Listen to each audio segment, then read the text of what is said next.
Hi and welcome to Tabletop Gaming. My name is Charlie and today we are taking a first look. And that first look is at this. This is Tales of the Arabian Nights. Now, you will know because it's common knowledge. 1001 Nights or Tales of the Arabian Nights, huge collection of stories that are incredible. They give sort of way to, in later collections, things like Aladdin or Sinbad or characters that we're so very used to. Now that culture of storytelling is huge, originating in Baghdad, and this is the story of a sultan that is asking you to tell more stories. It's a storytelling competition in honour of that legacy of having these great stories in place. And that is the premise. We have some great storytelling, but in a sort of collection-y, storytelling, strategy-ish kind of game. Let me tell you all about it and you'll see what I mean. Before I start, one thing that I will always say with things like this is a pre-Kickstarter copy, so it is coming to Kickstarter soon. Pausing for just a second, it's heading over to GameFound. You can find it there with the links in the description, but it is not there yet. Now, because we've got a pre-Kickstarter copy, what that means is there are some changes to be had. This is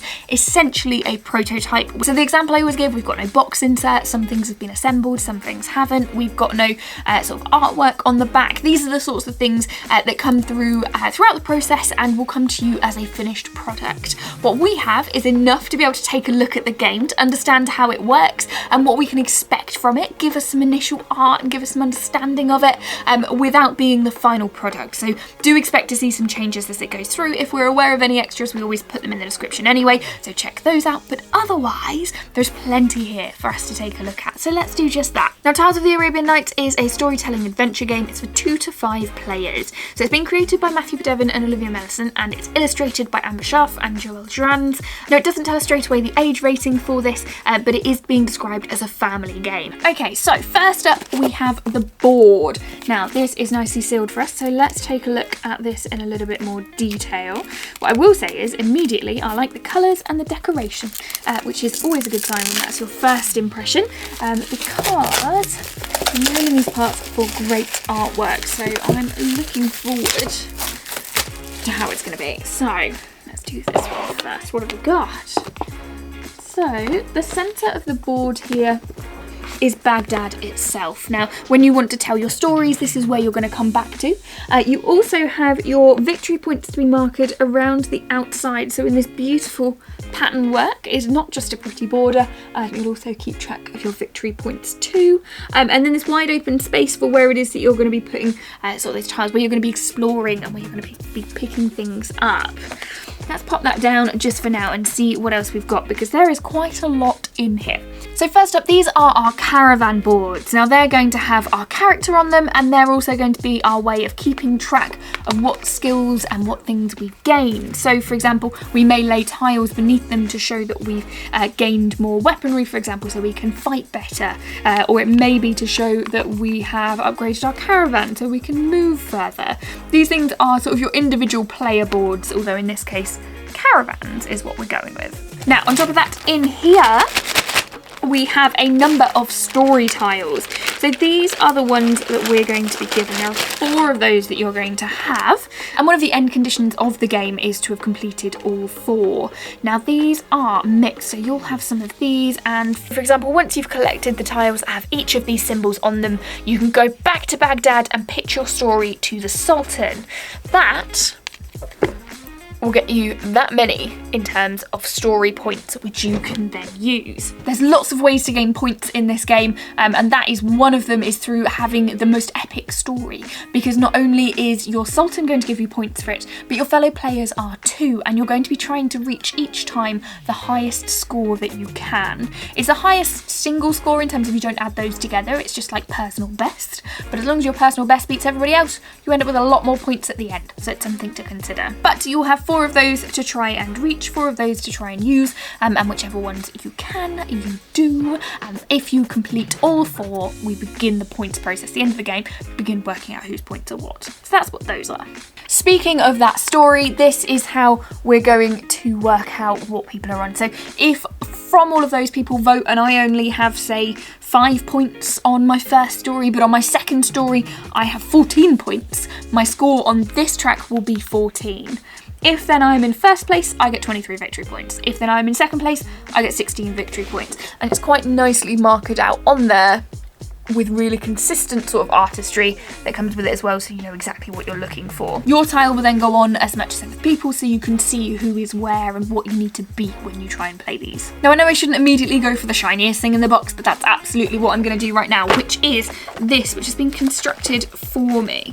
This is described as the hourglass, and I'm terrified that I'm going to do something that pulls it apart, but it seems actually very, very sturdy.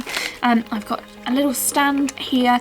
These are going to hold the tiles that are there, so if I pop that in there, obviously when you get this, it will probably be, I would imagine, punchboard for you to be able to take out what you need, and your tiles won't already be in it in such a way that you have to try and balance both of them, but that looks pretty good to me. So that's then going to stay, and these are going to be where you draw your tiles from and discard your tiles from too. So finding out what those are. Now those tiles are your adventure tiles, so they can have any number of things on them, and you will discover them as such. So let's pull out a couple and I'll show you what I mean. All of them are double-sided, so when you're searching on the board, you're going to see this on them. Now you must have these in order to collect it, and the type is on the top. So in this case, this is sort of a monster card, so you need to be able to defeat it with enough might, and you've got a monster in the top corner to show you, or a skull sort of thing in the top corner to show you what that does. What you gain then is on the other side. So look, we have a beautiful, I want to say phoenix, but it's not a phoenix. A beautiful creature that you're then going to be using as part of your storytelling when you go to do so with the Sultan. You have more that are similar, so more things that you need to have available that you can pick up in order to play those and then receive the item on the back. Now, as you're then playing, you're then collecting different stories. So you're going to go through and try and collect the styles that you need to match the board that you have. So at the beginning, that storyboard that says you need 4 of these, and if you get all of those on the back, you have those points. These are what you're collecting, these are what you're going to put onto that, and when you flip those over, these are going to give you the pictures that offer you the story that you need to tell. Now I will come back to that in a moment, but I will also show you that we have in the box too, for example, our little standees to show who we are, matching markers, for example, different sort of tiles that you'll play through. We've got, could we go anywhere without the magic lamp? That is our first player marker. We also have a compass, which gives us an idea of where we can place additional tiles once we're done. And then we have our market board, which helps us trade out resources for ones that we need. Now, again, this is just a first look, so this is not how to play. We're not going to give you everything in terms of step-by-step instructions, but we will just give you a very quick idea as to what you need to do. So let's draw one of these. So if I were incredibly fortunate and all the cards fell in my favour and it happened that these tokens that are just sort of out of shot, hopefully we move those down there, you can see those a little bit better, were the ones that I needed to go to, I would spend my turn travelling to each of those to be able to collect them. I mentioned before about things like the monster tiles, for example, that have requirements on them. You must be able to meet those to get that adventure tile, or tough, you can't have it. And those tiles specifically do different things. So those monster tiles are going to give you extra victory points. You might have specific caravan upgrade tiles. You might land in an empty space and get temporary bonuses. All those things are available as options for you. You need to be considering about how you're building your points, not just your story. And it may be that you do incredibly well without needing to embellish on those stories, and that fits how different people's play style is. So if you don't feel comfortable spinning a story on the fly, it might be that you focus more on those additional points from things like enemies or from trading the right resources or those sorts of things. The options are there depending on however you want to, but it is a storytelling based game. So storytelling is at the heart of it, and it's there for you to be able to enjoy it, but it is not a requirement, nor should it put anyone off playing a game like this. Anyway, regardless, let's say that I have managed to perhaps upgrade my caravan a couple of times. I'm able to move a little bit more. I can get to these places quite easy. I managed to pick these up in quite short time. That'd be quite nice. And then all of a sudden, I have all of these available to me. They match what is on my Sultan tile, and I'm now going to tell my story. So I then need to go to the Sultan. We'll head back to Baghdad in order to be able to do so, and I've got a couple of pictures to work with that should give me some inspiration as to what I'm going to say to the Sultan. I'll show you what my almost sort of story prompts are. So we have these ones here. And these ones here too.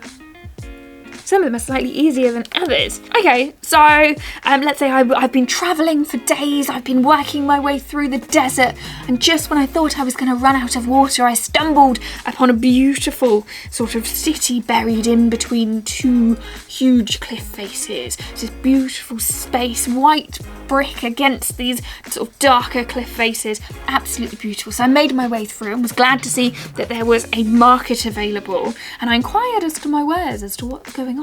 Now, as I went through, I found that actually they had some really beautiful rare artifacts, so sort of furs and tusks and feathers and beautiful things that were there, all cruelty free because I'm making this story, so I can say that. And with that, I collected some of those. However, there was a scuffle and I was blamed for the theft.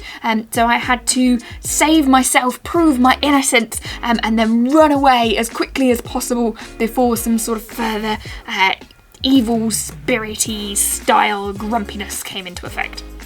That is one of the worst stories I have ever told, but considering it was on camera and done on the fly and I haven't had a second take on that, I'm cool with it. And what I would love to hear, I will be perfectly honest with you, is your version of a story in the comments. I can't wait. If you do it the same as I do, so literally on the fly, no deleting, just show me what it looks like, I will be seriously impressed. Or if you want to do me a full novel, do me a full novel. I'll read the comments, I promise, and I'm very excited to hear what's to come. Now, the point here is that you can see from how dreadful my story was that the point isn't about making the best possible story. Of course, you're going to try. You're going to try and do a really good one, and you're going to hope that it's the perfect one that people will love.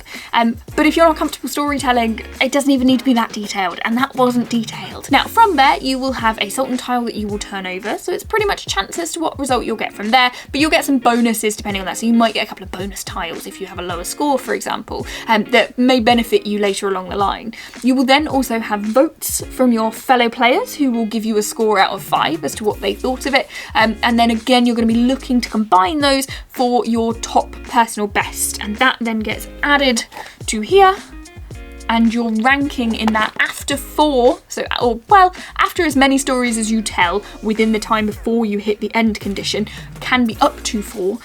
The highest grade there will then get you some different scoring, so first again with the options across the top that show you where you rank and what you gain as a result. That added to the things that you're collecting along the way, the monsters you're defeating, the points that you're earning, all build into a sort of pick-up tile storytelling complex narrative game that's interesting and gives everyone a chance to be as strategic as they want to be. If they just want to tell stories, they can tell stories. If they don't want to tell stories, they can fight evil monsters and live to tell the tale and all sorts of adventuring. It's a game that encourages that sort of storytelling fun side, or just adventuring element. Now, whilst this has been a quick overview, you can check this out coming soon.